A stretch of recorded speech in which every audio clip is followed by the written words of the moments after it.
هیڅ کله چاته اجازه مه ورکوه چې درته ووایي ته بې ګټې یې، ځکه چې ته نه یې، ته ډېر ښه یې. هر یو له موږ او تاسو ځانګړي یو. الله مینه درسره لري. هغه پېژني موږ شخصا. هغه پوهېږي زموږ په ستونزو، زموږ په کشمکشونو، زموږ په غمونو. هغه پوهېږي چې څه کېږي. هغه پوهېږي په ښه او بد. هغه پوهېږي ډېر ښه له تاسو نه ستاسو په اړه. او هغه نه دي ګرځولی یو هم موږ او تاسو بېکاره او بې ګټې. نو پر دې اساس هیڅکله چاته مه وایه چې دوی بې ګټې او بېکاره دي. په ځانګړې توګه ماشومانو ته قوت ورکړه دوی ته له ښکلو خبرو سره، ځکه دا جوړوي دوی. کله چې دوی 1 کلن او 2 کلن دي، په دغه عمر کې ته ور یادوې تل دوی ته څومره ښکلی یې، څومره په زړه پورې یې، څومره تکړه یې. تاسو یې په غېږ کې ونیسئ، ښکلې کړئ، ځان ته یې نږدې کړئ. دا زموږ ته را زده کړل شوي دي د محمد صلی الله علیه وسلم له لورې. کله چې هغه په غېږ کې ونیو خپل لمسی اقرأ ابن الحابس وویل، زه 10 اولاده لرم، تر اوسه مې یو هم نه دی ښکل کړی. تاسو څنګه داسې کوئ؟ په دې معنا چې په هغه وخت کې به نارینه‌وو خپل اولادونه نه ښکلول. پیغمبر صلی الله علیه وسلم ورته وکتل او ورته یې وفرمایل.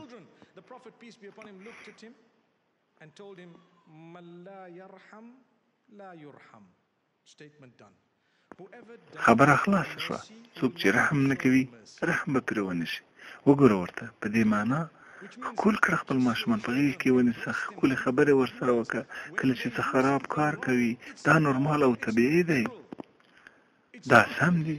دوی ماشومان دي، دوی ښایي چغې ووهي، دوی ښایي ښکنځلې وکړي، مشکل نه لري.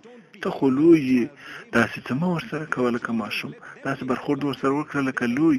دوی ماشومان دي، پرېږده دوی داسې څه وکړي لکه ماشوم. دوی ښایي مات کړي شی، دوی ښایي ووایي څه، دوی ښایي د نوبت پرته خبرې وکړي او هر څه همداسې.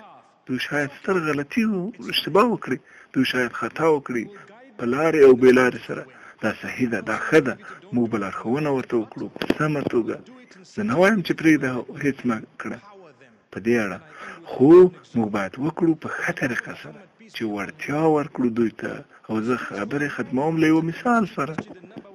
کله چې حضرت محمد صلی الله علیه وسلم مخامخ شو له هغه سړي سره چې ننوتلی و مسجد نبوي ته، هغه یو ساری سړی و، نه پوهېدو له دې زیات. ویې غوښتل چې بول یې وکړي د مسجد په کونج کې، ځکه هغه احساس وکړ چې یوازینی یوازې ځان اسوده کړي. هغه به نور څه نه پوهېدو چې څه باید وکړي او چیرې باید وکړي، ځکه په هغه وخت کې کنارابونه هم چې دغسې چې شتون نه درلود. څنګه چې هغه په حالت د بوله کولو کې و، نو صحابه ډېر کرجن او خفه شول تر څو غږ ترې وکړي او ودروي او ښکنځه ورته وکړي او داسې نور. حضرت محمد صلی الله علیه وسلم ورته وکتل او ویې ویل، غرض مه پرې کوئ، پرېږدئ چې خپل کاروبار ختم کړي. غرض مه پرې کوئ، پرېږدئ خپل کاروبار ختم کړي. هر څه چې کوي کښېنه او فکر وکړه د یوې شېبې لپاره. که دا چیرې واقع شي نن پرېږده مسجد په دغه سالون کې، څه به وشي؟ زه نشم کولی چې تصور وکړم، ځکه فکر نه کوم چې دا څه به وشي، خو ماشومان شاید داسې وکړي. دا صحیح ده. کله چې دا واقعه وشوه، حضرت محمد صلی الله علیه وسلم صحابو ته وویل لاړ شئ په اوبو پسې، او دوی یو سطل راواخیسته او لاړل په اوبو پسې. دلته یو څه وخت تېر شو، لکه څنګه چې لرې تللي وو. حضرت محمد صلی الله علیه وسلم دغه سړي ته وکتل او ورته وویل په داسې قوي کوونکې طریقه، ده ورته وویل دا مسجد دی، د الله کور دی، دا د قرآن لپاره دی، دا د لمانځه لپاره دی، دا د ذکر لپاره دی، دا د عبادت لپاره دی، دا د بوله کولو لپاره نه دی. او دغه سړي سم د لاسه فکر وکړ توپیر ته. د هغه چې غوښتلی وشو به مخکې یې خفه کړي.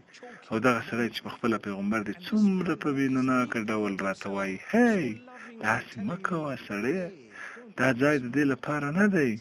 دی وایي ای الله، دا خبرې په عربي کې دي.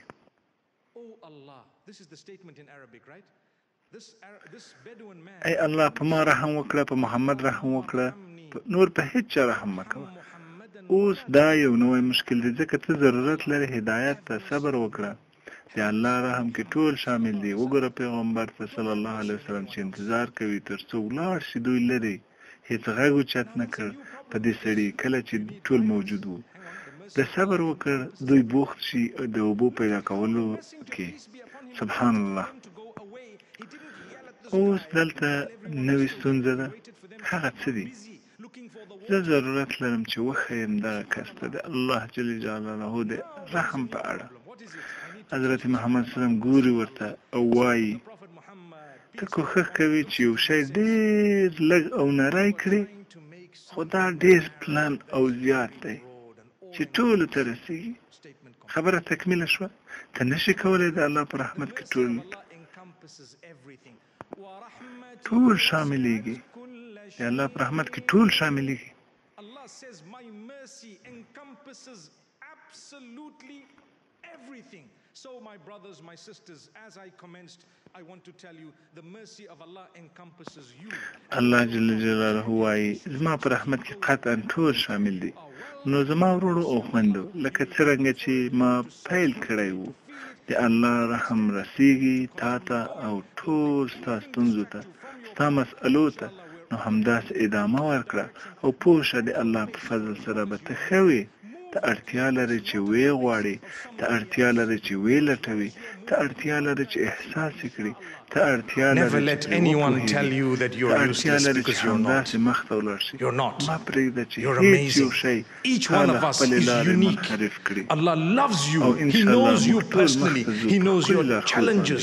He knows your struggles. He knows your tears. He knows what is going on. He knows the positives, the negatives. He knows more than you know about yourself.